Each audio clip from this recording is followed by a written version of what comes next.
We should go get a hamburger. Oh, I don't need hamburger. Chicken. I got a $3. Then,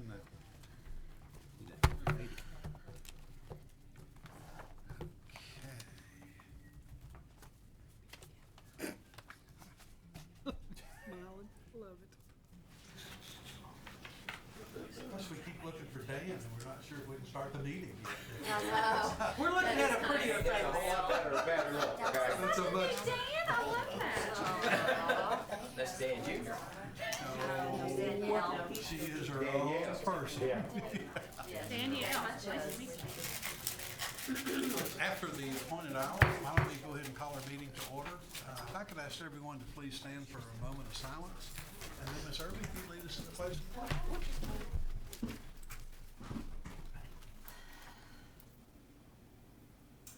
I pledge allegiance to the flag of the United States of America and to the republic for which it stands, one nation, under God, indivisible, with liberty and justice for all.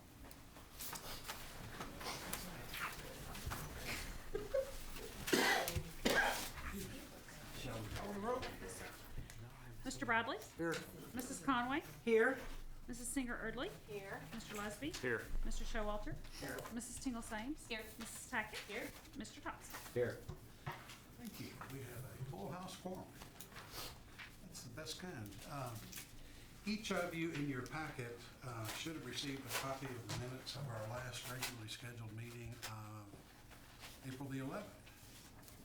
If you'd like to take a moment to look those over for any possible corrections or additions.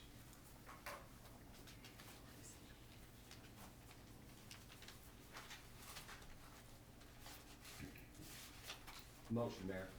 Motion's been made. I second. Ms. Conway with the second. Is there no corrections? All in favor say aye. Aye. Opposed? Thank you. Also in your packet, you should have received a copy of the check register. If you could indicate that you received that check register, thank you. First item on our agenda are public comments. And our first speaker is Mr. Bias Tilford of 700 Bourbon Street.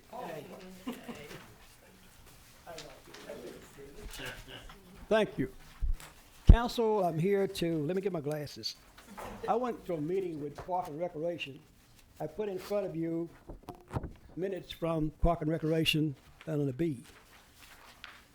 He would like, I'm stating now from what they've written, he would like for the Park Board to support the Boston Court to prepare the project and then go to fiscal court in the city. I'm here with the city. I told them that we was bare need to fix that court and asked them to give me some kind of support that they recommended this and they support me. You don't see where it's underlined and voted unanimously to support me. So talking to Park and Recreation, they don't have the money. So I'd like for one of the council members, since I've served on the council before, I know to make it agenda item to discuss this. And also possibly to make it some type of a vote, a budget item. That's what I'm asking for. So in saying that, that's about all I got to say. They voted to support it. I'm here to ask you to support me. I'm going to the county. I noticed under here that Lusby says that it states that he said they do not support city funds parks. I'll make this public statement that the county takes in more tax money than from the city than they do from the county. I'll second that, Bias.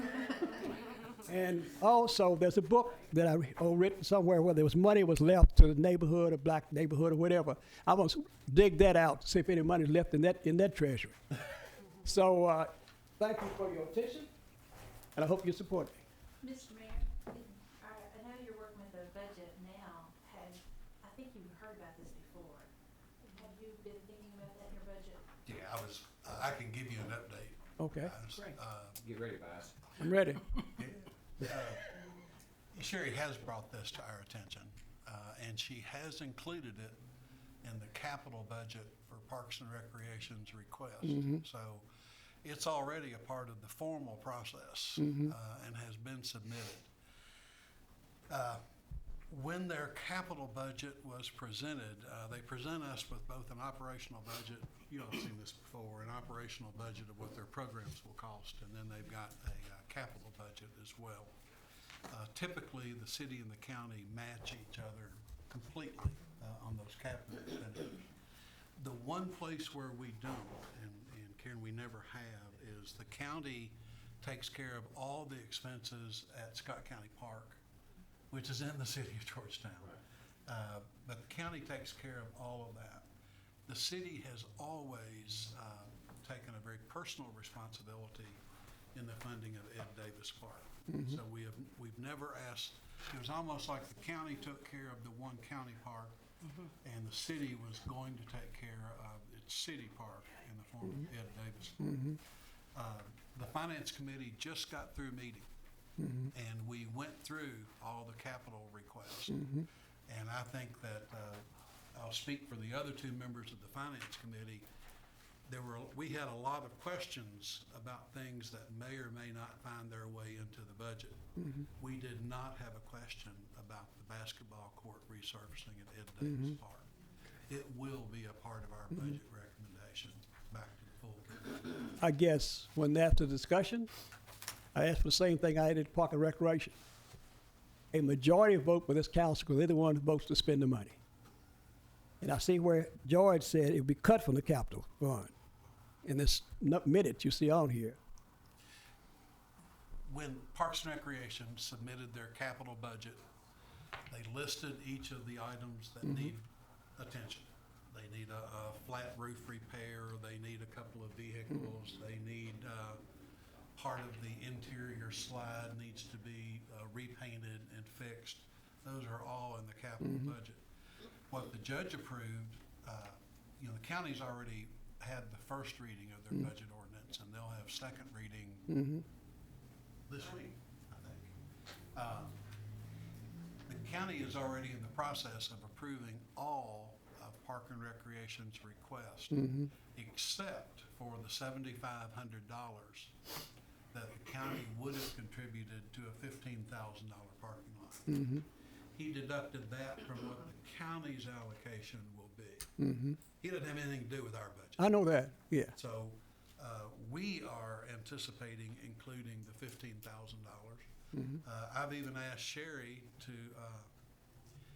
in my last meeting with her late last week, I asked her to get us prices on what some really fancy, eye-catching graphics might be that we could apply to the court.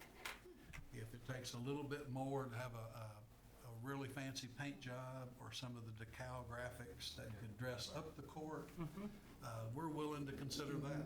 We want this to not only play right, but we want it to look right. And we're on the path to approving that funding. That's good. Mayor, Wait, quick. no, I want to hear what you got to say. One of the, I think one of the concern Bias has, and I told Bias I don't think the council would vote against something like that because it's one of the neighborhoods that we always taken care of as far as our budget. But basketball starts before our budget will be passed, and that's the biggest thing. They really need to go on and, you know what I'm saying, they need the court fixed before our budget's finished because they're going to have the league start next month. Pretty soon. Yeah. And that was the only concern that I think Bias was really, we really need it done a little sooner than our budget. And if we're going to, Steve, we're going to pass it, maybe we'll be able to swing it another way and then reimburse. In fact, what I mentioned to Ms. Tackett right before we came downstairs, I'm going to contact a local business Yeah. and see if there might be consideration of a corporate donation that could speed this along. I don't want to put that company on the spot publicly yet until I have that conversation. But we're aware that this is time sensitive. And if we can fund it in a way that's independent of our budget, that would be even better. But we're happy to work on it, Bias, as quickly as we can to meet the demands of the season. Thank you. I think your request has been heard by everybody, and it's something we want to do. Well, I really appreciate you giving me your attention. What we do, I want to announce here that I looked at what happened in Sturgis and how the people there was being harassed by the policemen and all those type things, but they wasn't organized. So I said, well, what about the neighborhood here? So we went to the Secretary of State, we organized the Boston Neighborhood Association. So I'm not really just represented by Tilford or whatever. I'm representing the neighborhood, Ed Davis and the NAACP. Good. So you all have a good day. Thank you very much. Thank you. Thank you very much. Also, on our public comments, we had Miss Laurie Saunders, who would like to talk about the party on the square. But that's plural, parties on the square. It should be. More than one. Sorry. That's gonna be your save the date, you can put it on the refrigerator. And I think in your packets, Tracy's already included everything about the concert series for, the summer. But I just wanna let you know that the state permit did arrive today, and I'll be sending, here it is. I'll be sending Tracy a copy first thing tomorrow of it. So essentially what I'm asking for is to have the concert series once again on the square in historic downtown Georgetown, on right here in the Fork Square here. The first day is May 28th, and that's Memorial Weekend with the Tim Talbot Project. Now generally what we have done is close off the square at about 2 o'clock, and then we stay within inside that square unless we see a reason. We've got so many peaks that we've got to extend our boundaries out. We know that last year, Memorial Weekend, we had over 1,000 down there, so we had to close down a portion of the area on Main Street just for safety reasons. So I have talked to the merchants and asked their permission to go ahead and just say that from Hamilton to Broadway, that we're gonna shut that off at 6 o'clock. And I have talked to Jason Whitaker and Jason Bruner too, to make sure that they felt comfortable with that, knowing what had happened last year. And the state has approved that also, so I'm asking your all's permission to be able to close that area right at 6 o'clock, just so that we have a safer environment, because we know what Memorial Weekend brings for us. And then our next one will be June 18th, Caribbean Blues, July 23rd, Superfecta, August 20th, Vinyl Richie, August 27th, The Get-Go, and September 8th, which is on a Thursday night that is not included in that packet, because that's actually part of the festival, and I'll be coming back in a couple of weeks for permission for the festival, because we've got some really big changes that are gonna take place with that. But before I bring it to you all, I've got a meeting set up with Chief Bossy, Chief Ford, I was gonna say Chief Bruin, all the players, just to go over the logistical challenges that we're gonna face with the new, way we're gonna do the festival this year. So that'll be coming up soon, probably your next meeting in May is what I'm hoping for, is to be able to have everything ironed out. So essentially, like I said, I'm asking permission to close Port Street for those from 7 to 10 will be the concerts. We'll close the square at 2.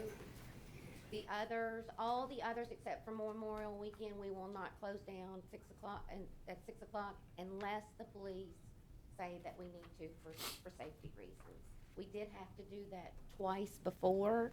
Last year's series, we had a couple of really, really big concerts.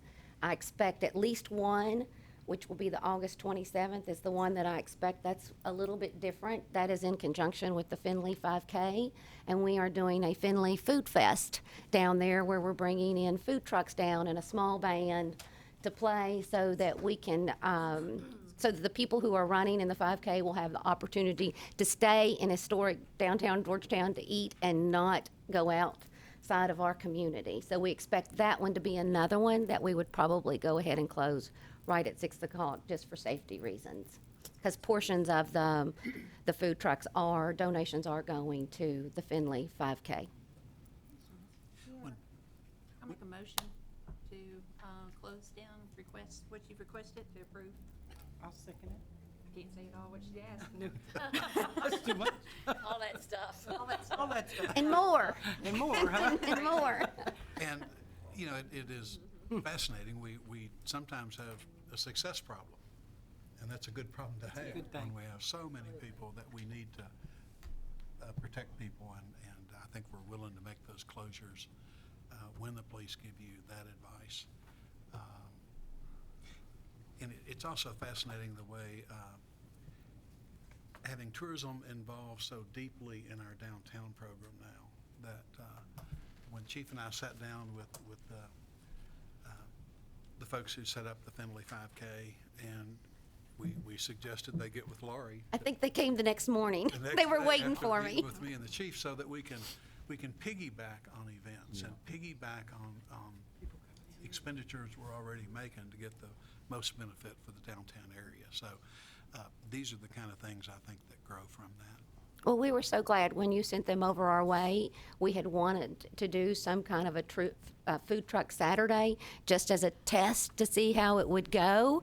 So when they decided to partner with us, that was a perfect combination between the two groups. They're very excited, and we are too, and really excited to be able to have the food trucks give back to the Findlay 5K also. I think that's huge that they are willing to donate a portion to them.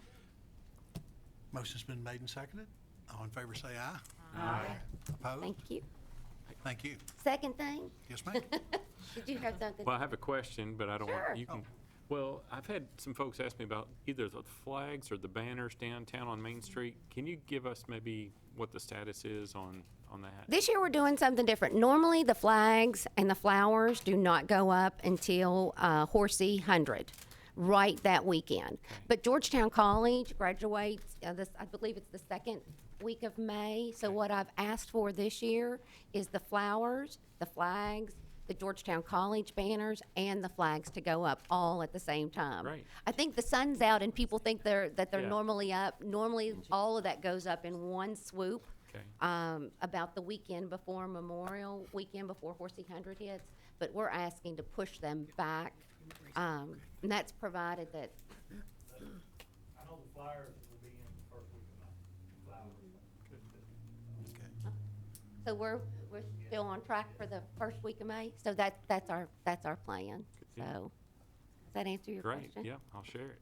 The second thing I just wanted to go over really quick was just a brief update, because I am very excited with how Celebrate Georgetown is going. And if you notice at the bottom of your sheet, all of our merchants have agreed to do their sidewalk sales on the same days.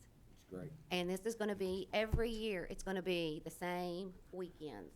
We're also gonna do a big G-Town after dark too, on a couple of nights, where all of the merchants will be open, downtown. So, they're coming together, and we're really excited about it. I think we have a meeting on May the 10th, and we're gonna give a bigger, broader overview of some of the things that we're working on, some of the advertising that's going out, some of the other events that we're hosting also. But I just wanted to put that in your minds, that they are working very well together and working hard for downtown. The other thing is Chief Fossey had came to our last meeting that we had to talk about parking, and we just wanted to thank him publicly for coming. It put many of them at ease. They didn't understand the process of how that actually works. And then we have noticed feet on the street, checking those tires for us. We appreciate that too. We had a chance to come and speak to Connie and Chuck at the Traffic Committee, and just want to say how much we appreciate and support their efforts in putting teeth into the ordinance. That's huge. And it was nice to find out that we weren't bringing it to you all. You all already recognized it.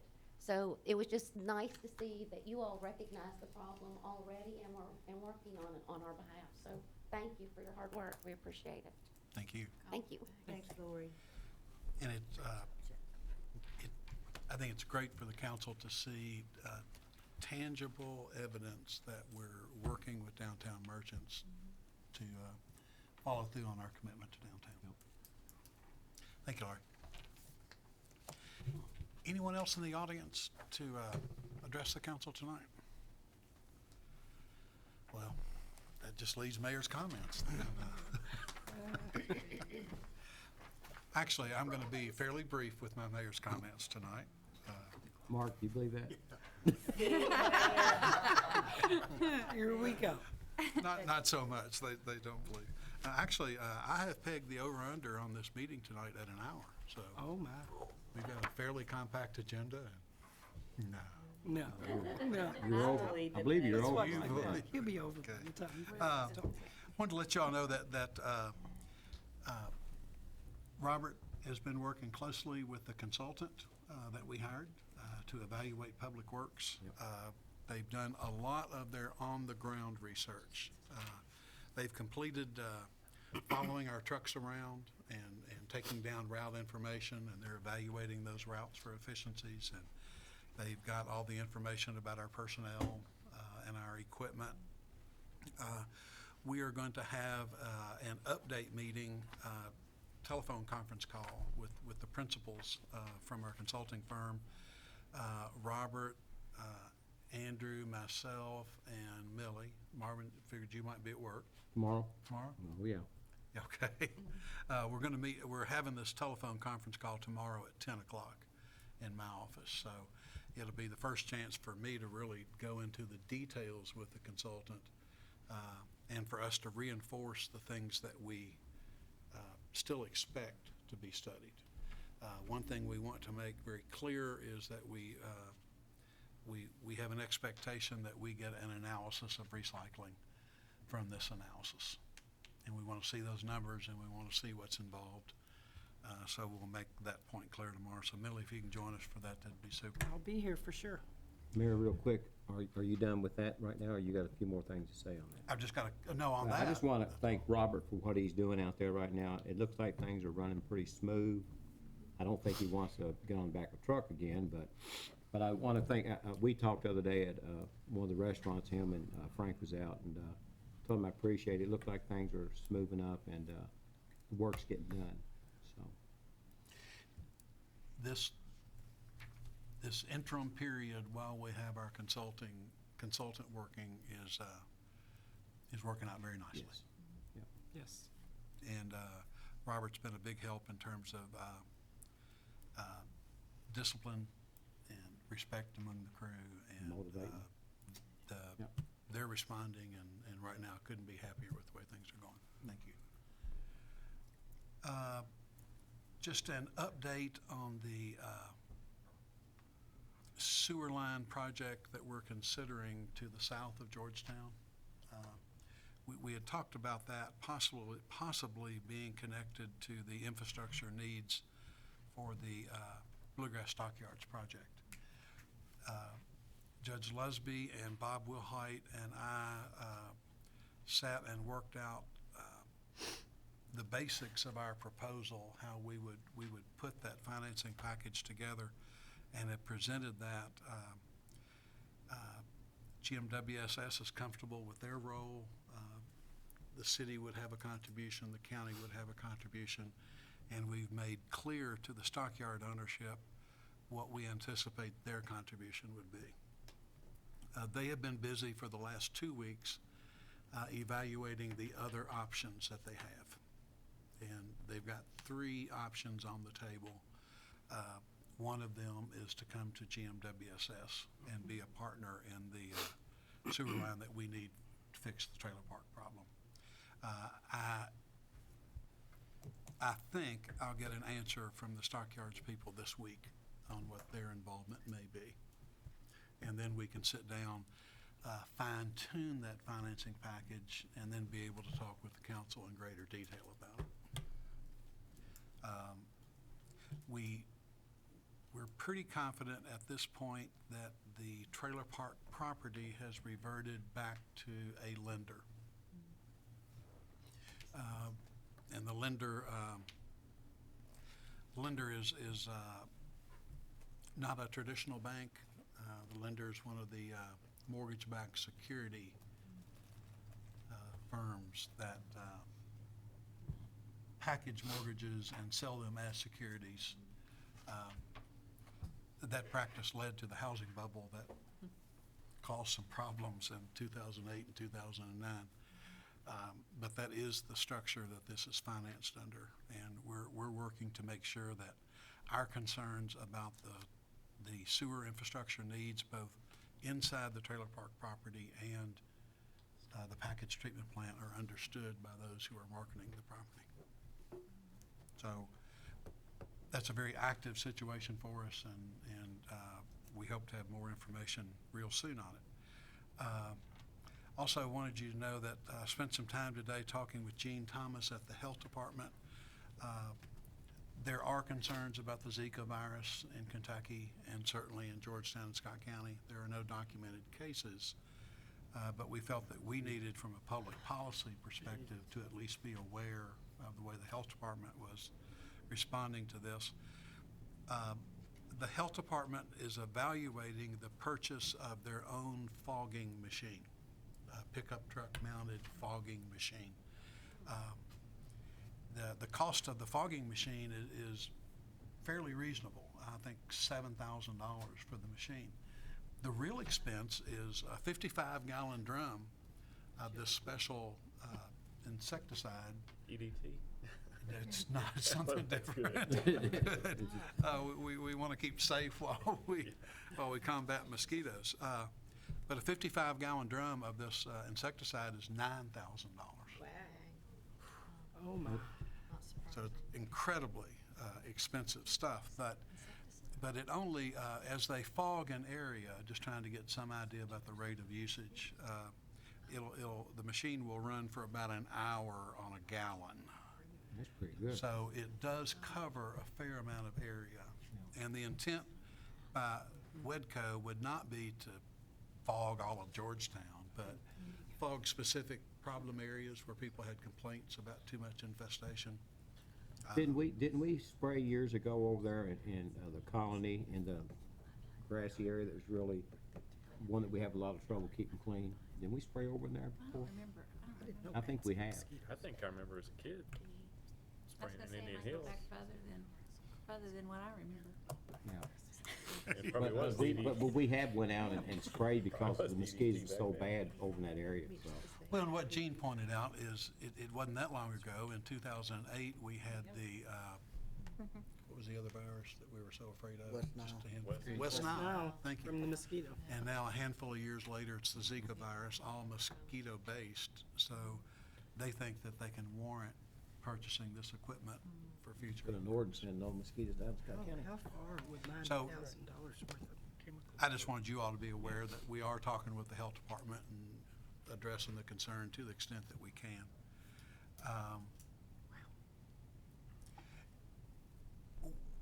Pleased to report that we've gotten correspondence from Time Warner acknowledging our demands about the Abbey subdivision.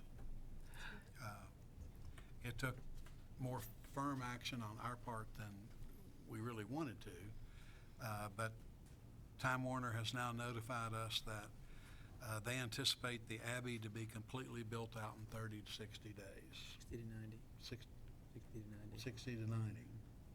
Okay. So, I wish that were yesterday, but at least we're getting some action from Time Warner in that regard. Super Recycling Day. Yes.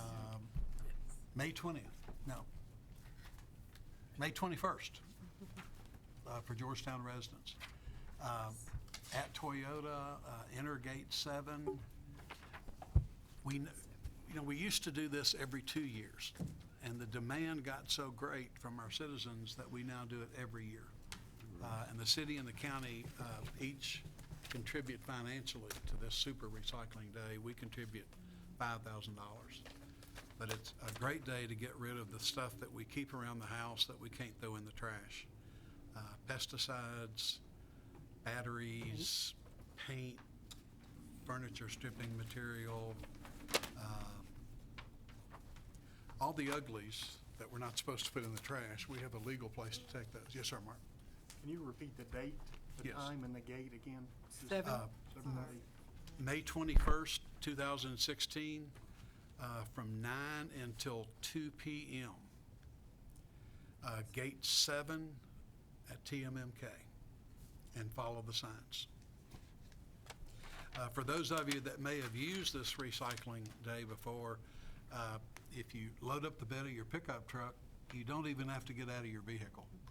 Wow. They come to your vehicle and unload the back of it. When you're in the paint area, they'll pull all the paint cans out and send you down a few feet, and then there's the electronics area.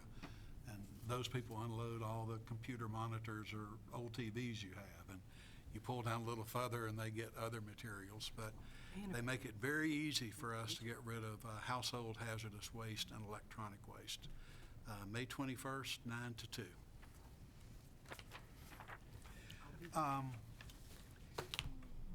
We've talked at great length about homeowners association ordinances and our effort to fine-tune the ordinance and bring it back for council consideration. You either received today or you will receive in the next couple of days a letter from the Home Builders Association of Lexington. We've got it on our desk. Right here. one of us. Executive Vice President Todd Johnson.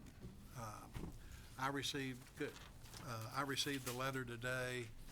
I'm glad that you all have copies of it. Mr. Johnson and I talked Friday of last week, and he indicated that he had sent the letter to me and the council. And I indicated that the council has been receptive to input on this ordinance from the very get-go, that we wanted an ordinance that actually worked for all the parties involved, and that we would be happy to sit down and talk with others that had a strong interest in the ordinance. I talked to Mr. Johnson again just before I came into the council meeting because I was surprised by the tone of the letter.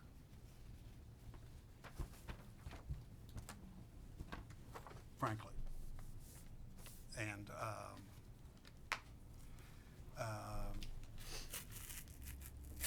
I confirmed with Mr. Johnson again our willingness to sit down with representatives of their organization and listen to their concerns. I pushed back pretty hard on a couple of points in his letter. The fact that they think we lack the authority and can't understand the need for the ordinance. We can educate them on those points. I think the lack of understanding is on the other side, but. Yes, sir, I agree with you. Again, we want to work with the Home Builders Association and have assured Mr. Johnson we will do so. I just expressed that normally we have some conversation before we fire off written missives of this type. Well, we specifically talked about it, just a couple weeks ago, about having a meeting for that group. Yeah. Mr. Johnson indicated that they were just a bit surprised that the ordinance could get this far. I told him we've been working on it 9 months, Almost to a year. We haven't been hiding this anywhere. I know, right? I know.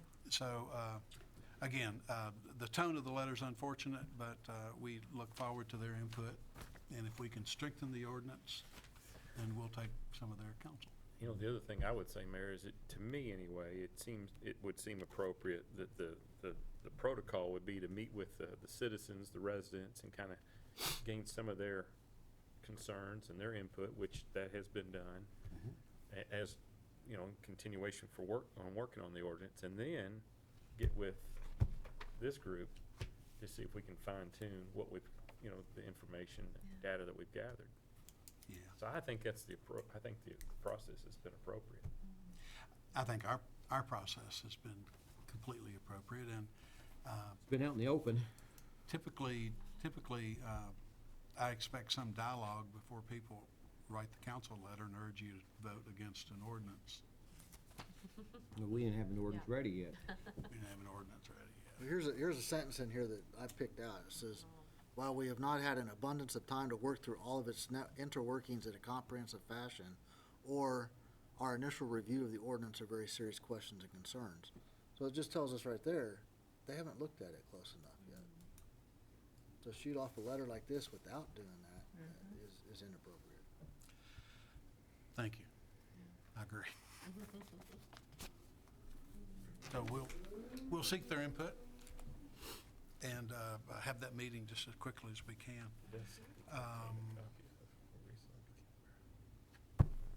That's all the mayor comments I have. Well, I just wanna piggyback on that and just say that the builders that I've spoken to, I have told them that there has not been an ordinance passed, that it was gonna continue to be tweaked and looked at, and we were gonna have other meetings, so I just wanna go on Well- record for that. David and I both talked to Joey Lusby, and, he had, Smith, and he had some concerns, and we talked to Tom about it, and, we told him, we're not gonna just pass an ordinance without having it the right way. That we wanted their input, and I was hoping that, they would call us and say, we'd like to have a workshop or something. I'd be willing to do it. We'll go from here and, Yeah. get their input.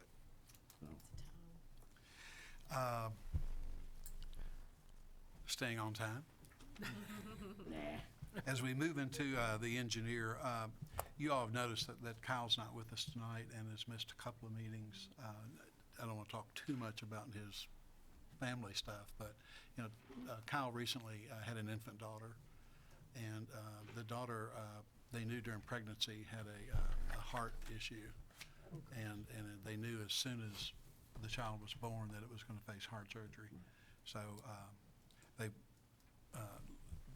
let her get as strong as she can and gain a little weight, but they're anticipating the heart surgery in the next day or two. So he's taking care of what he needs to, and just wanted to explain his Keep them in absence. prayer. Oh, yeah, thank you.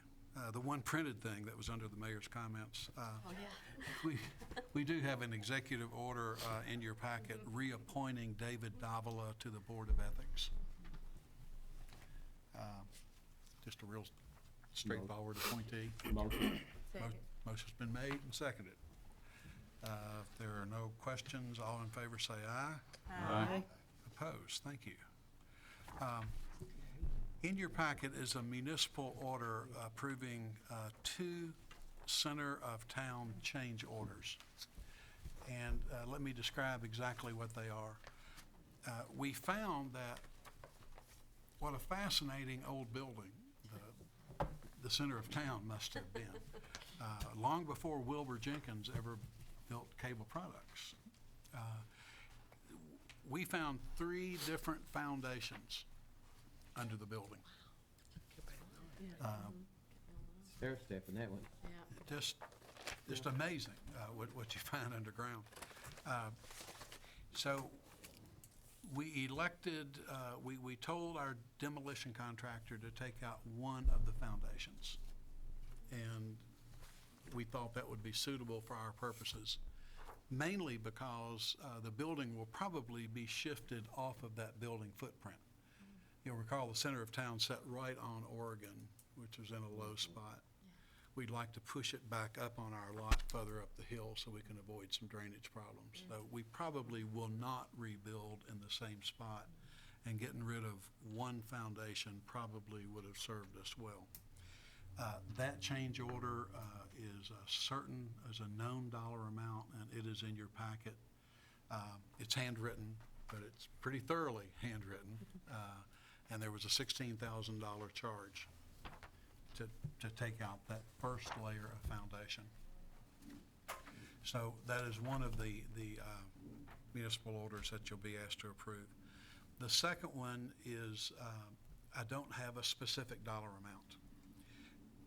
While the contractor was taking out the first level of foundation that we asked him to via change order, he attempted to dig down and find the bottom of the bottom foundation. You can drive by there now and see one hole left, and that's where he was digging down to see if he could find the bottom of the foundation. He found a pocket of some liquid. We will obviously have that liquid analyzed. It appears to be water and oil. It could be water, oil, gasoline. We don't know. Of course, the contractor stopped as soon as they either found this cavity or punctured what it was in. We don't know. We then involved Jack Donovan, as we're supposed to, with what could be a hazardous material situation. He's evaluated it, the city engineer has evaluated it, and I think it's just very clear what we need to do is remediate it. I wish we hadn't gone down that far, but we did go that far and we found it. Once we find it, we have to fix it. So, Kentucky law is written that we have to, the phrase that's in the law is we have to clean to background. We have to clean until there's no evidence of any contamination in the surrounding soil. So, we intend to just go straight down right in that site and clean to background. Jack Donovan doesn't think this is a large-scale cleanup, but we have to clean it up regardless of what it is. Have we had it tested? We're having that done, Chuck. We don't know at this point because we haven't gone down there and disturbed anything else. We don't know if it could be an old drum that we pierced, if it could be an old underground storage tank. Sanborn maps from the 30s show that this site used to be an auto repair shop. Back in the 20s and 30s, people sometimes just dug a pit and changed oil. Yeah. Environmental standards were different then. But whatever it is, we now have to identify it and fix it. When I was with the bank and we renovated the bank building and had to deal with the Morgan and Crenshaw building, we had some contaminated soil from some old 55-gallon drums that had rusted out in the old basement of the Morgan and Crenshaw building. And we brought in Pico environmental contractors. They load the soil, they test it, then they actually load the soil into special 55-gallon drums, seal it, and then it has to be taken to a landfill that's certified for that material. Then we get certification that our site is clean, which is what the city has to have. So the second municipal order is written more vaguely to give us the flexibility. If you all, we don't want this to sit for another couple of weeks while we go get bids. We'd like to clean it up as soon as we can. We've got an open hole. We'd like to get that fixed, and we'd like to move the project on. Andrew's prepared an order authorizing a contract for professional environmental services, indicating that the cost of remediation is undetermined at this time. Time is of the essence, and whereas we require strict adherence to the regulations, that we'd like to hire a professional environmental services contractor immediately and get this done. I don't have a specific price for you. I do know that we have to take this step, and I'd rather not wait a couple of weeks to get competitive pricing. I thought I would call the local provider, Ken Sturgill and Spade Pipeline, to see if they can do this type of environmental cleanup. If they can and they can do it immediately, we can use a local vendor. Okay. If they can't, then we've had great success with Pico Environmental Services in the past, and we would anticipate calling first Spade Pipeline, then Pico, getting a qualified environmental company in here to handle this for us. Can we read these? Mayor, I do have a question about the first change of order. On that was a substantial change order. That kind of seems like, now, did he go on and remove that other foundation? I mean, he's done the work that he's asking us now to pay for? At our request. With it being over 50, that's 50% of the original contract. I mean, I think that should have come back to the council before the work was done, even though I know that was a holdup to get back to us and all that. But that, and it's over $10,000 of the change order. I think we should have been brought in on this a little bit sooner than coming to this council meeting and then asking for a change order that's 50% of the original amount, because the original amount was the $29.90, right? 900. That's correct. Okay, so 16,000 is over 50% of that. So that sounds unreasonable to expect that kind of a change order. without the council being involved in making that decision. Because that's a big part of a project. I know the project was little to start with, and it might have been budgeted for $50,000, but that's a lot not to bring back to the council. Because don't we have this year $10,000 need to be authorized by the council? And and I don't remember this, when I read this, I thought about something in 2007, 2008, something about change orders being of a project, that they were a certain amount, about having to come back to the council beforehand, something. And I don't really remember what ordinance it was in, but it seems like there was something in there because we were having problems with another project that it kept having substantial change orders, and by the time you just add change orders, it became more than the project. This is not more than, but it's half the amount. So that's a substantial amount of change, and I really think if it's gonna be that much, he should take more of the responsibility of it that he messed up on the bid when he started with, because what were the other bids that came in at the time? This was a found condition outside of the scope of his demolition contract. Were the other bids close to that same that he originally did, They or were was he that much 70,000 longer? and above. How They much? were, this bid was Substantial. way less. The Third other less bids what the normal ranged bids from were. 30 to 100 and I think the closest next one was like 70. 73,000. So that makes me think that he underbid the job to get the job, and maybe he did know something else, but I mean, it's Kentucky. There's always the unexpected, especially when it comes to rock. So it looks like he's, from just looking at this, never talking to him, just for what we're doing, that he underestimated what it should have been, and so now he's coming back to the city to try to take advantage of the city. Karen, I completely disagree in that we finally realized watching him demolish the building why his contract was so low. And I don't know if you all drove by the site any.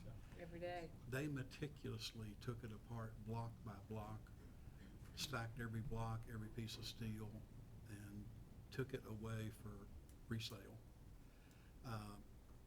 They were by far and away the lowest bid, so we talked to their references to make sure that those were legitimate. Everybody cited the fact that they had the same concerns because the bids were so low from this company, but they talked about the methodical demolition process and how they saved it all and got rid of the material.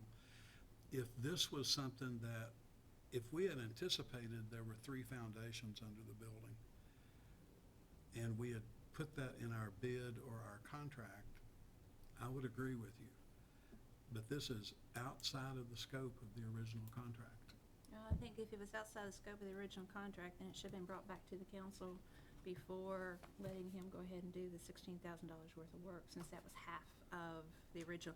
What you did by allowing that to happen is you totally changed what was proposed to do without the council's approval, but that's fine, it's done now, so.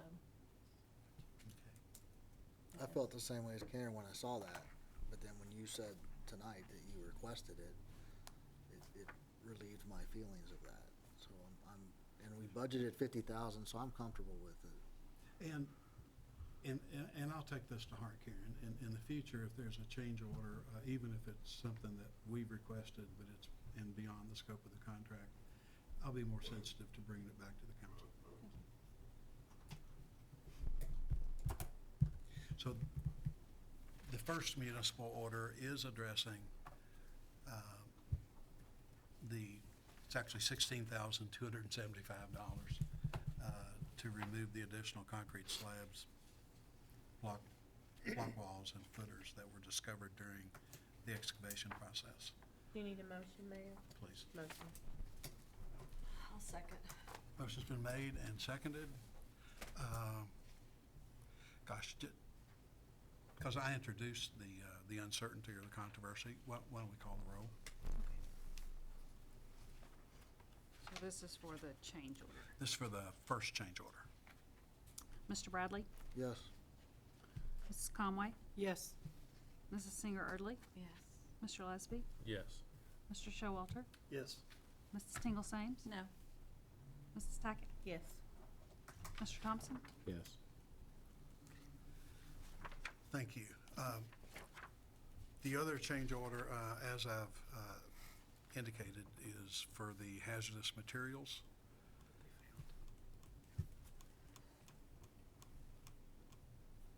You need a motion, Mayor? Need a motion? Yes, I do, please. Motion. I'll second. Motion's been made and seconded. What we'll do, in the spirit of Karen's comments and wanting to provide the council with as much information as you need to make good decisions, once we've learned of who our contractor will be and what we estimate the price to be, then we'll get that to you via email. So you'll at least have the information when you see the work going on. What kind of money do you think we're talking about? Because if it's gonna be astronomical, maybe we ought to look into competitive bidding on it. Chuck, I think this is gonna be a relatively minor cleanup. In my estimation, that's $10,000 to $15,000. I don't think this is gonna be a project breaker.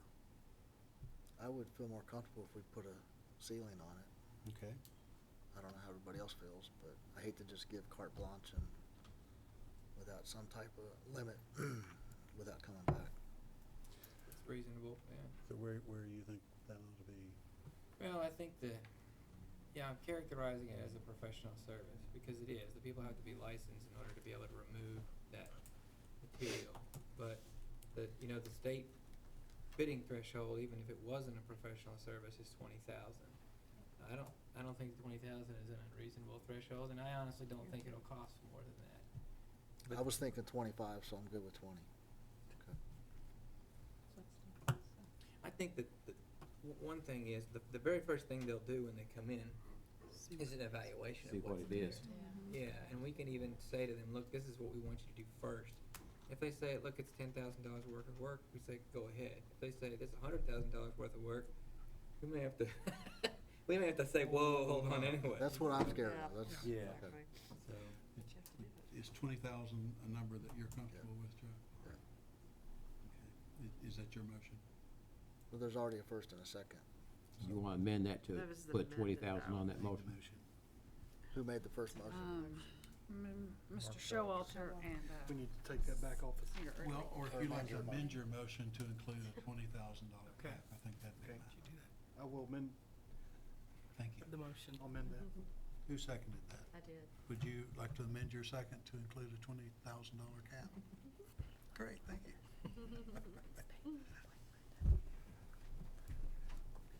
Any other discussion of the second?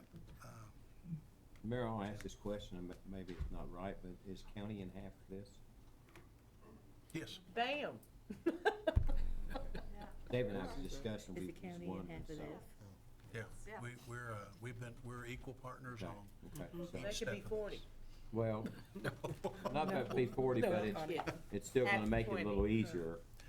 That's actually a good catch. That's right. That we are sharing Well, these just costs. remember though, the city puts in more because the city has share of the county taxes that they pay. I understand that, I Just understand remember that. that. But That's why I want to be cognizant, and that's why a bit of this disturbed me, because we didn't hear about it beforehand, before it was done.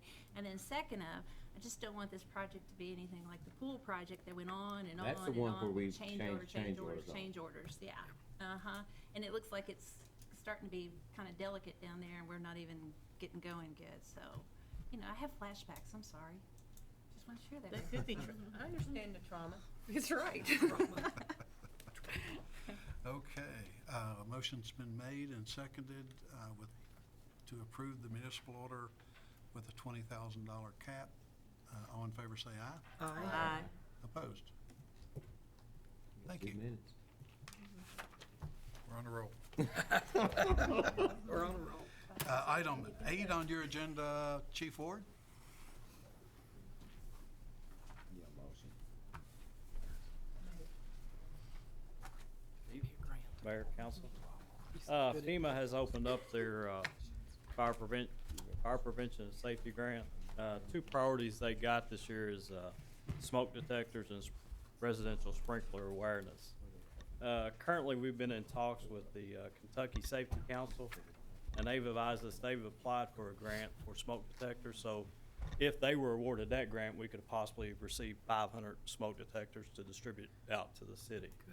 So that kind of, put that one off our track. So one of the things we have currently, it's close to about an 18-year-old safety house that's kind of has some needs of repairs.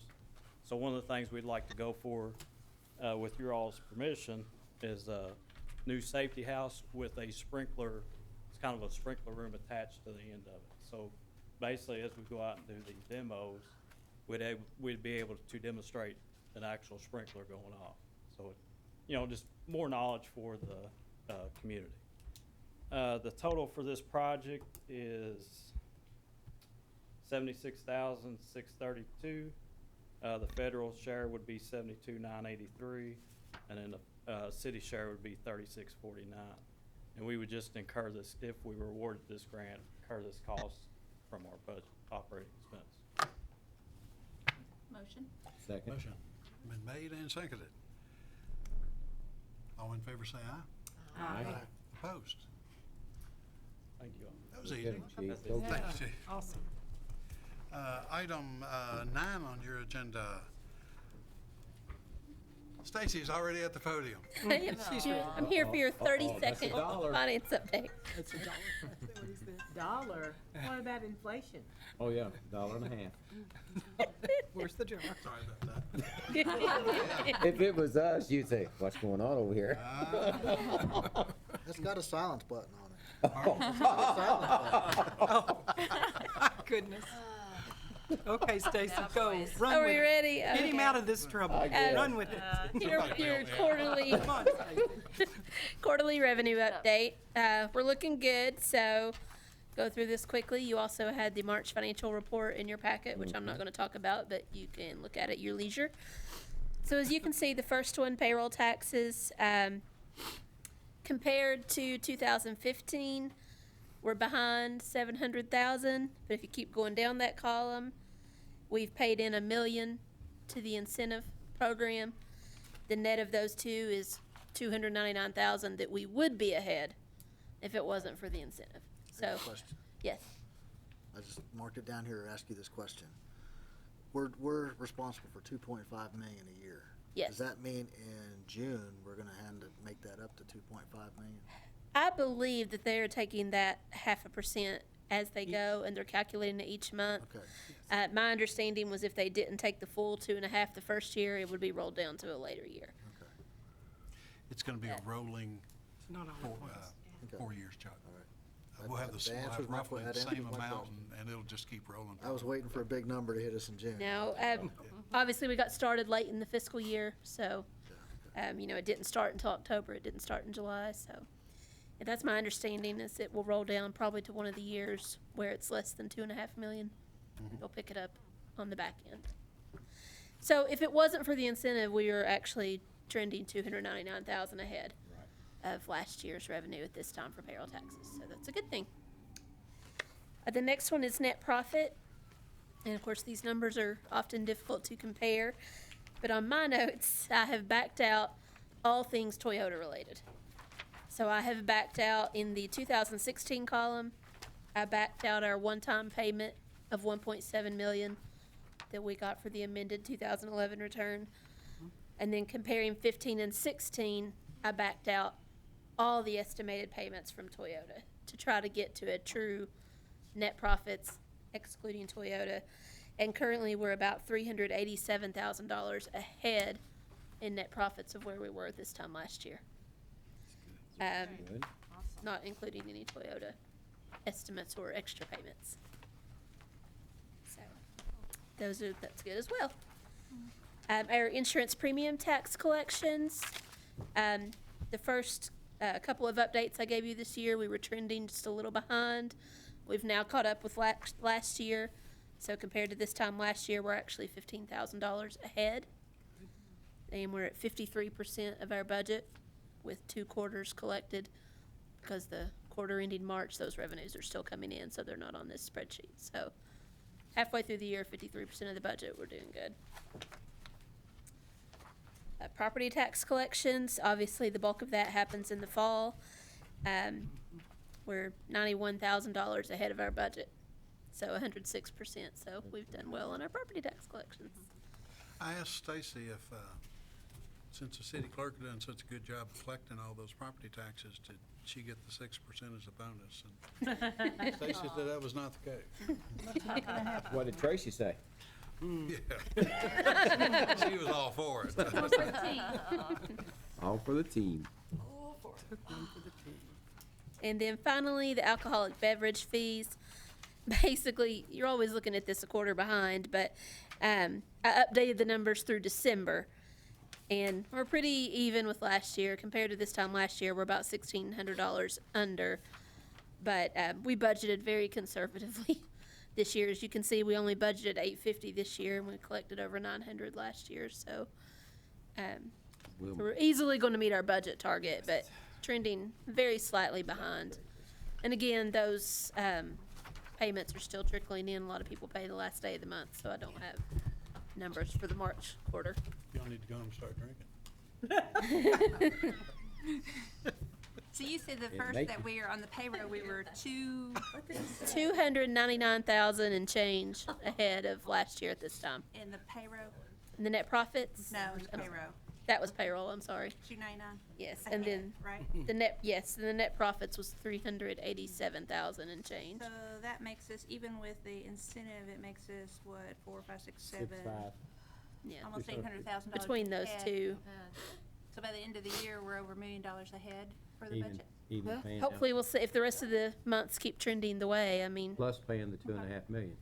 Well, yeah, with the incentive, we're still Mhm. a million ahead without having to raise any taxes. That's great. Don't say that word. so, Don't say that three-letter word. Don't worry, when everybody else brings it up, I'll say, no. So, anyway. But that's good. That's It good is news. good. so, Any questions for Stacy? Thank you. Good. thank you. As always. Thank you, good job. Good work. Item 10 on your agenda is an HR issue, second reading of the ordinance amending the personnel and pay classification plan. We had the first reading previously. Ms. Madam Clerk, read that title. An ordinance amending Article 4 of Section 2-111, subsection C of the Code of Ordinances to increase the maximum pay ranges of all grades in the schedule of compensation. Summary. Amends Section Article 4 of 2-111, subsection C of the Code of Ordinances, which sets forth the schedule of compensation to increase the maximum pay for each of grades 4, 5, and 6, and 7 by $8,000, increase the maximum pay for each of grades 8, 9, 10, and 11 by $12,000, and increase the maximum pay for grade 12 by $16,000. Provides for repeal of inconsistent ordinances, severability of provisions, and an effective date upon passage and publication. The full text of this ordinance is available for examination in the City Clerk's Office, 100 North Court Street, Georgetown, Kentucky, 40324. Introduced and publicly read for the first time April 11th, 2016. Publicly read the second time April 25th, 2016. Thank you. Is there a motion for approval? Motion, Mayor. I'll second. Thank you. Motion's been made and seconded. If there are no questions, shall we call the roll? Mr. Bradley? Yes. Mrs. Conway? Yes. Mrs. Singer Erdley? Yep. Mr. Lesby? Yes. Mr. Showalter? Yes. Mrs. Tingle Sames? Yes. Mrs. Tackett? Yes. Mr. Thompson? Yes. Thank you. The next item on your agenda is for Public Works, a municipal order approving the purchase of a dump truck. You'll notice the municipal order is for one 2016 Chevy Silverado 3500 with a dump bed for Public Works. This is on the state bid price. $34,782. This was budgeted. And Chief, this is also a truck we can put a plow on, right? Yes, sir. Good. Do we have a plow to fit it? Can Yes, I- sir. All right. It's a 1 ton. It's a whole lot like the trucks we bought in the fall. The big reason we wanted the dump is we have the new street sweeper, and the new street sweeper, the old street sweeper, had a dump on the ground.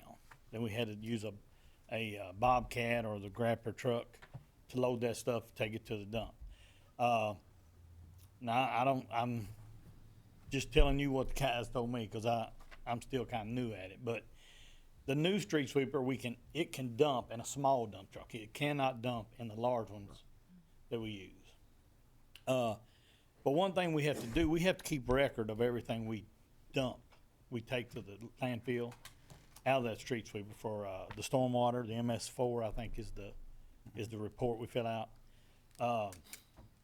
When we dump it, we tried dumping it in a dumpster and getting the garbage truck to pull the dumpsters up. It's too heavy. The garbage truck won't pull it. We don't wanna, break the cables or nothing.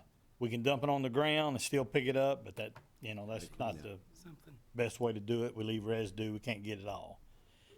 With this 1-ton dump, we've got an older 1-ton dump now that we started using. Actually, they started using it before I got there, but it's a 1990. The last record I could find on it where they kept the mileage was 2011. It had 300-some thousand on it. It's still running, but we've put a little money in it. But we had 47,000 left in the capital line item, and we asked the mayor, and he said to come, and he gives us a blessing, come and ask y'all. So we can do a lot of things with this truck, but really the good part is where we can dump our street sweepings in. Yes, ma'am. Didn't you tell me earlier today when we talked that it could be used for snow removal? Yes, yes. And then it could also be used for blacktop patching? Yeah, the other thing the 1990s used for when we do the potholes is pulling the hot box, hot mix machine. So we can use it for that. It'll be used for a lot of things. So it's a win-win with the Yes, grabber truck and the good thing with the 1-ton is below CDL. So, if we have a non-CDL driver can drive it, anybody can drive it. Motion, Mayor. Thank you. I'd like to Second. second it. Millie did second. Did you get? Just because, Okay. Any other questions for Robert? can I say something about Robert? About how great it's he's good. been and how much That depends. he's helped and how much difference it's made and how approachable he is, how easy he is to talk to. In fact, he met me behind my house today. A neighbor of mine had a problem and he was there this morning. Just right up talked with the lady and myself and came up with a solution for a problem that she's had for over a year. Yeah. So one thing I'm about- very, very pleased and happy that we have him where he is. One thing about Robert, if there's something that needs to be looked at, he doesn't send somebody most of the time. He'll drive and look himself, Yes. and then he'll follow up, make certain it was done. So, So I think this Well, is a thank good y'all, deal. but the guys out there. I know, but Deserve all the but credit. you've made a change, and we appreciate it. All in favor say aye. Aye. Opposed? Thank you. I almost said all in favor say amen. So, But I was better. Amen. There you go. Praise the Lord. Hallelujah. Thank you, Robert. all right, it's 10 minutes after 7. I missed the over-under. I'm so impressed, though. I really 13. However, we're down to council comments where you all now control this meeting. Pressure's on us now. Well, you all actually control every meeting. You just let me drone on for a while. We don't have a gavel to hit while you're talking. Leave it alone, Tom. Leave And the native we ain't gonna buy everybody one either. Come in next council meeting, everybody have a gavel at their desk. That's right. Mark, anything tonight? If we had that truck last week, we could have put a barbed wire fence inside it, Mm-hmm. Yes, sir, we could. and it looks very nice. Yes, it does. Very good job. Guys worked hard on that. Good job. I was there the whole time. That's what I'm Good telling job. you. Actually, I should have mentioned that earlier, Mark. Thank you for bringing it up. Council, you all passed that ordinance, and Robert took care of our barbed wire issue Friday morning.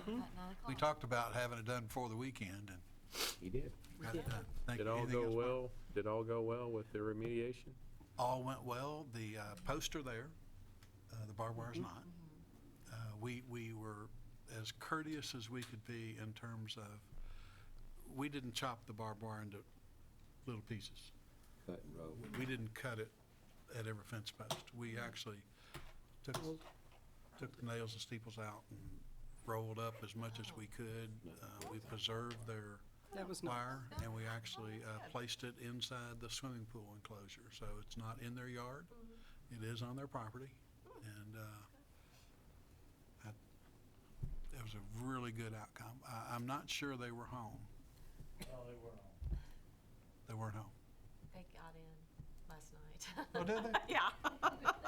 Yeah. Okay. That's all I know. Make the call, right? Yeah. You're saying, huh? What was the cost of that? Have you calculated the total cost of us doing that yet? We were out there 3 hours, there was, 3 trucks. 4 men out there 3 hours and 1 guy out there about an hour and a half, so. I haven't, no, I haven't put the, I've got the. We'll want man-hour, equipment costs, all the above. Wasn't a lot of equipment costs, it was mostly hammers. Labor. Times. Labor. Well, those hammers depreciate. They, He's terrible. Bad. Oh, I watched him put it up. Bad, huh? Yeah, that's what I They were estimated. thorough. I mean, you know, we didn't have, wasn't no mechanical equipment, we just had to get the Yeah. nails, Roller up. Bronze. steeples. Yeah. Do that. We kept all the steeples and put them in a box, so we had to throw them away, 'cause they were unused. We didn't leave them in the yard. Good. We kept them all up. Good. So our people handled it well. Thank you, Mark. Very good. The only other item I had is just making sure that we keep the discussion going about the street lights in certain Yes. areas in and around town. Is-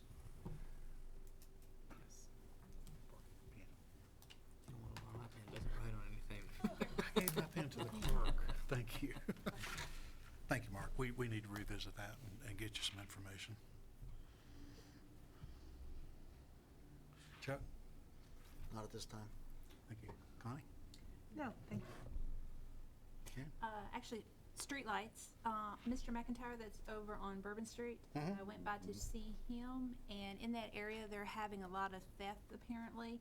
And for some reason, he's right, on Bourbon Street, there is a light, like every 50 feet or so, that's on Bourbon Street, but then down where he's at, and he's down towards the end, there's not a light that close, and where his house is, there is no light. And he's had somebody break into his car and trying to steal things out of his yard, and the house across the street has also had, so he told me, had some vandalism to it. And he said at night it's really, really dark, and so I drove back by there, and he is right, at night it's super dark. Okay. Closest intersection, do you remember? He is down, He's just on the other side of the Telford's house on yeah, Bourbon he Street. is, just a little further down from that. I'll have his address and everything. Before you get going, one way.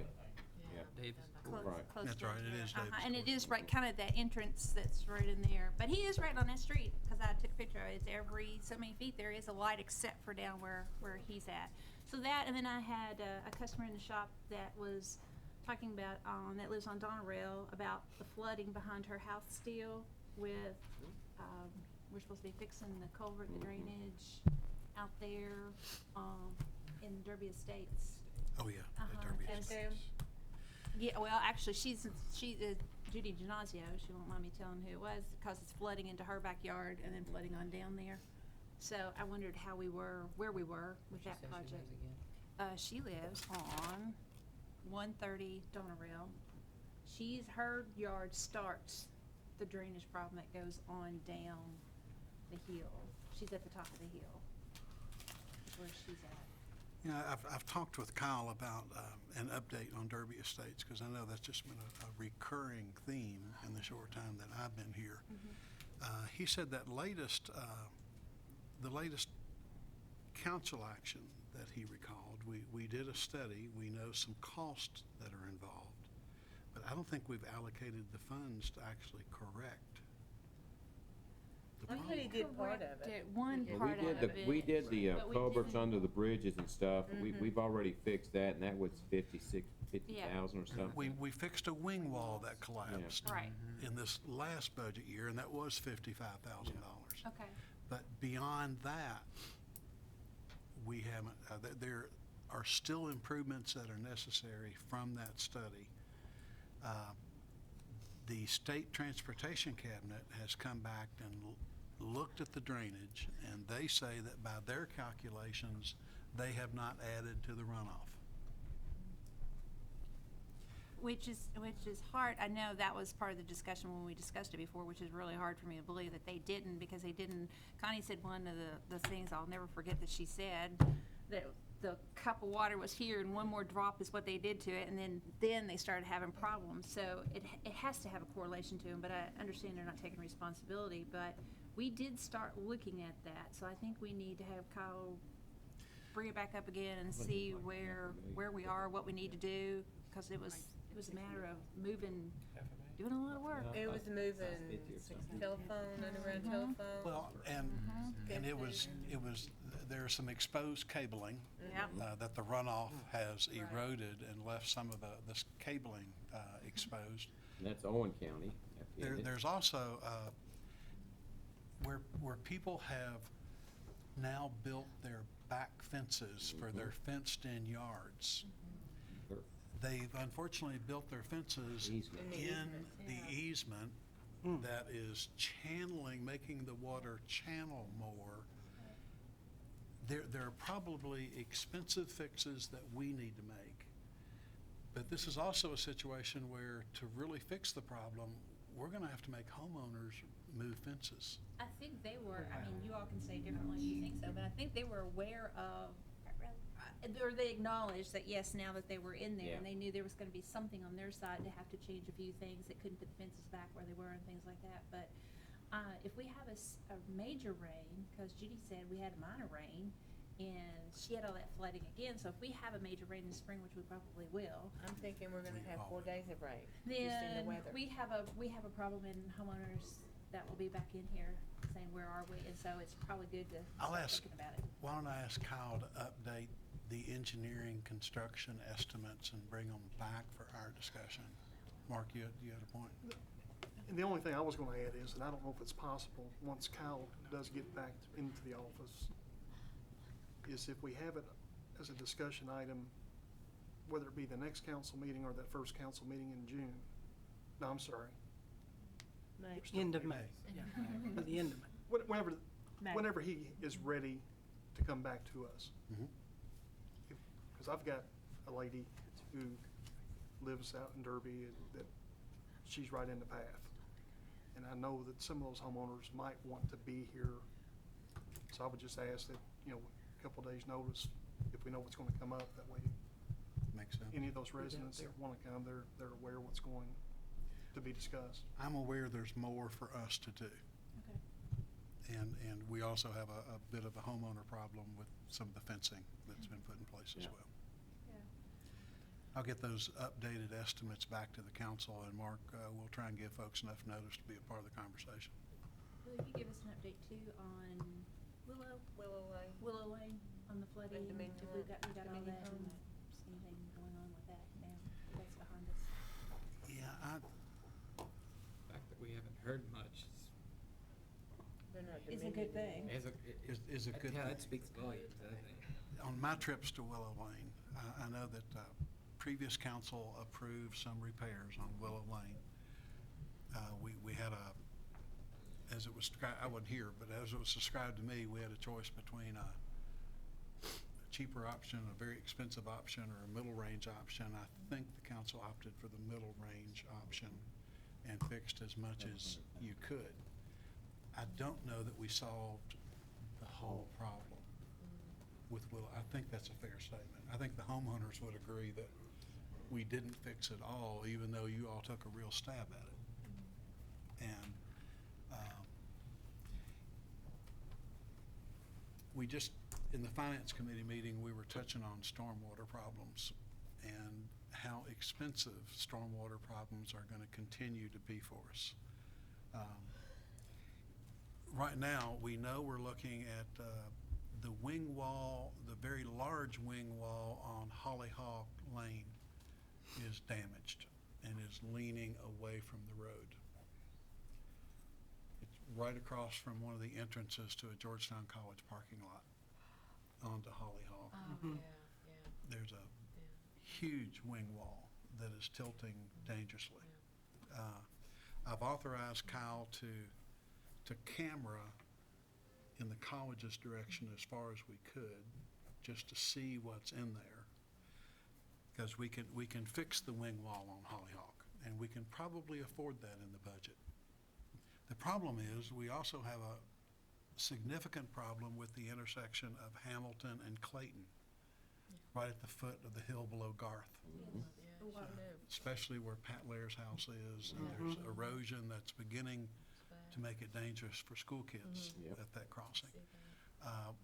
What Kyle and Strand have told me is that, that has that tunnel running diagonally across under the intersection. They've told me that entire intersection needs to be replaced. That's expensive. For example, we can do the Hollyhock, or we can fix that wing wall, but that may exhaust our funds. Replacing an entire intersection is a very expensive proposition. And then even as we spend that money, we have to realize that we're piecemealing projects, and we're not making the big infrastructure changes that have to be made downstream to accommodate it. I don't have a solution yet, but I do know that stormwater repairs are going to outrun our budget. In the millions. Sure will. And I'm not proposing any solution to that yet. But as we talk about drainage issues and the expense of some of those projects, we're going to have to be very careful about the way we consider funding those. Or we're not going to be able to hire additional firefighters or policemen and fully fund our other departments. So as we grow up and as our infrastructure is maturing, we've got stormwater issues galore. You also have it's not a stormwater issue, but the cemetery wall, as you're walking on Broadway, it's leaning. And actually, if you walk, there actually is a cemetery, there is a sidewalk up in the cemetery, and it's actually very dangerous to walk on. But that wall is leaning, and it's the steps that go off of that sidewalk down into the main sidewalk. Those steps are in really bad shape, so just put that on your radar list. Not that many people walk on it. They walk on the sidewalk down, but it could be. And that's the Broadway entrance, And okay. it's the Broadway entrance. And then since you talked about budget, I'm on a roll. Since you talked about one more, Because we already blew 7 o'clock. yes, I'm not worried. Ain't nothing bad about that, okay? And I'm getting hungry down here. Okay, one more. You better not have nothing to say then. Oh, you got hat. Since you've been talking about budget, Start chewing. and the judge brought up his budget about 2 new ambulances and a whole new crew setup. How's that affecting, gonna offset the city budget? How much does that add to our city budget? The ambulances, I can tell you, are $250,000 a piece. Okay, so that's easy. What about the crew? That math is pretty easy. We're still discussing Because that's a what lot that's going to of, affect us. that's a huge addition to his budget, which is fine. That's a huge addition to our budget too. It's a huge addition to ours as well. Stacy and I have focused a lot of our attention so far to reducing that big number that we talked about, where we just took our first revenue estimates, compared them with your all's, and popped in some numbers, albeit conservative numbers, and then took our request that we had before we started paring away at those. We were 3.25 was our gap Okay. that we're working on. And we've gone through our processes with all of our departments and our interlocal agencies. And we started the process tonight with the Finance Committee of going through our list of new items for the budget that we haven't previously funded, or we've been asked to fund at a higher level. And we got through some of that list. We know the things that we cannot fund this year. Some of those become obvious quickly. And still evaluating a couple of the interlocal agencies. I know the county is about through with their budget.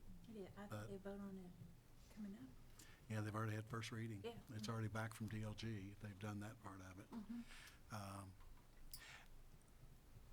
I'll have better answers for you on that soon. That Okay. kind of dominates a lot of our thinking. Okay. All right.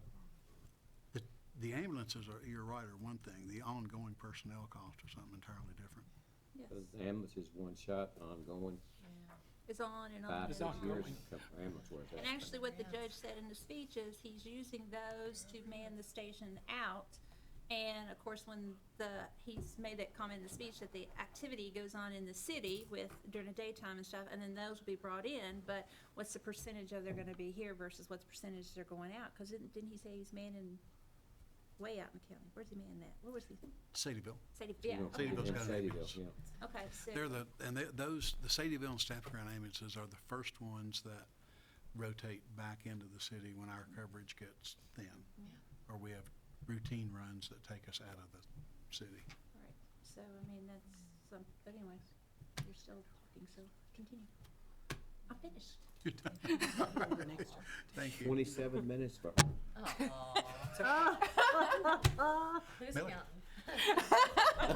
you, I think she was longer than the mayor's One quick comment. thing. I have a quick thing too. Okay, Well, a those couple, are 2 minutes. a couple of people have expressed to me the need and desire to have a stoplight located on Champion coming from the pavilion. Is there any way Kyle could possibly do a traffic study to see? It's across from, as you're turning in from Champion, and you're turning in, you go to where the pavilion condos are, the condominiums, and going in and out of the pavilion, and then straight across there's a, State road? Be a state road. Yeah. That's not something Kyle can do. okay, so, once again, We can- District 7, right? we can ask, ask. you can I ask. can put it on the traffic. There's 2 others. Could we please Yeah, ask? I'll There's ask 2 others that have been Can- kind of talked about? discussed, and, Yeah. yeah, That'd be great if for the you school. put there. that on the request. Lemons. Thank you. That's all. I'm done. Polly? I had, That one out there is- the log cabin, Royal Springs Park, the one by Yes. KU. I've been on a fitness kick. Don I'm walking Hawkins there in the cabin. morning. Yeah. And, it's in bad shape. Is there anything gonna be done with it, or just, Yeah, Polly, in fact, we, it's kinda, we talked at the State of City address that I'm worried about if the South Cabin can even I be know, saved. it's bad. We do have the Scott County Historical Society is willing to take those on. Oh, I've met with 2 of their officers, oh, and they're getting some information about insect infestation. Part of the problem are bugs eating yeah, some of you our could logs. tell, you could tell. They're doing the homework on that. Oh, If we don't act quickly, I hope we can save the Leach cabin. That's the north cabin. okay. And the one that's more historically significant to us because the Leach cabin used to be located about within 100 yards of where it is now. I mean, it really is almost in place to where it was originally built. The south cabin came from someplace else. Oh, So it's not as historically important Yeah, to us. that's significant. But the Historical Society is evaluating both cabins and want to be our point person on getting it done. I know Good somebody who knows news. how to redo Great. cabins and who knows how to build them from the ground up. A local fella, Carl Jones. Green, I know him too. Chris- Pat. Pat Green. Mhm. Pat brought in a crew and helped us reassemble the south cabin when it was moved from somewhere else. And they used period tools. Mhm. They didn't use power equipment. They used period tools to go Pat it Green done. and So Carl there is local expertise in how to do Mm-hmm. it. It's a question of funding and if we waited too long. Yeah, That I was know, one I of Don wondered that. Hawkins' thing every year. could Cabin, assess cabin, it. cabin, Wondered cabin, that, cabin. yeah, I wondered Yeah. that. Well, the Scott County Historical Society is all over it right Oh, now. great, that's cool. They visited with me and they want to make some progress. Well, the last thing is scenario planning, and Chief Boss and I were talking about that in our police meeting. Do y'all know anything about that? Chief, do you want to bring it up real quick? I did it with the police academy, and it's basically, and Mark knows about it, where you go and there's a police scenario, and Go through you're the procedure. police officer and how you would handle it. Every year we acquire from Kentucky League of Cities their FATS machine, which is video scenario-based training for the officers, shoot, don't shoot scenarios. And we have that set up in our Sally Port at the police department. And I just wanted to open the invitation up to you all to come see how quickly they have to make decisions and how difficult that can be sometimes. It's probably pretty educational. Is it a certain date or anytime just stop by? Whatever, we got it till May 10th, so you can stop by anytime and we'll show you it. But if there was a time you wanted to come down, I'd have one of the instructors there for you if you wanted to go through it. Just an open invitation to you. It's really cool because you see how you have to make that split-second decision. Yeah, it's And interactive too. It's very interactive, like you have the gun, you know, and you're dealing with it. Depending on what commands you give, that's the instructor hits a button and it changes the course of the scenario. Yeah. So, And I had somebody that was getting out of a car, and it was really I think scary. Connie's pretty educated on it too. I was gonna ask you if you're gonna trust me with They the call her, gun. they call her Dead Eye, Dead Eye Connie. Is that cause you couldn't see to So shoot? did she shoot the innocent bystanders? Oh, yeah. Oh, my gosh. Small kids, dogs, cats, I mean. Anything moves goes down. And eggs. I know. I got you, family. I gotta admit, I shot an innocent guy too. Yeah. Did you? I got 10 rounds off. Took one person down. It is fun. Machine gun Polly. Remarkable. Call you Machine Gun Polly. Thank goodness it's just In the way that they put you under stress. They do. It You puts see- you under great stress. It does. I mean, And, you're- and it shoots at you the- make bad decisions. But when you kill innocent people, you're really in bad shape. That's some real distress. I'm glad to know you've got it set up, Chief. I'd encourage you all to go by and at least take a look at the simulation. It's a great training tool. Anything else, Polly? No, No. that's it. I've got 10 things. 10 things. Oh, Marvin. I just can't. I don't have anything there. Mayor, I'll pass. You'll There you find go. out. Yay! We wanna get out here. We love you all. Yeah, well, you didn't want to go and eat, and you just kept going. There's a motion for adjournment. Important Motion. stuff. I know. You take my hat and leave. Take your hat and get out of here. Take yourself to the center. Gosh, council's so fun anymore, isn't it? Have fun, my friend. Where you Hope going? you have fun. I'll go on a cruise Saturday. Oh, yay. Chief Stacy.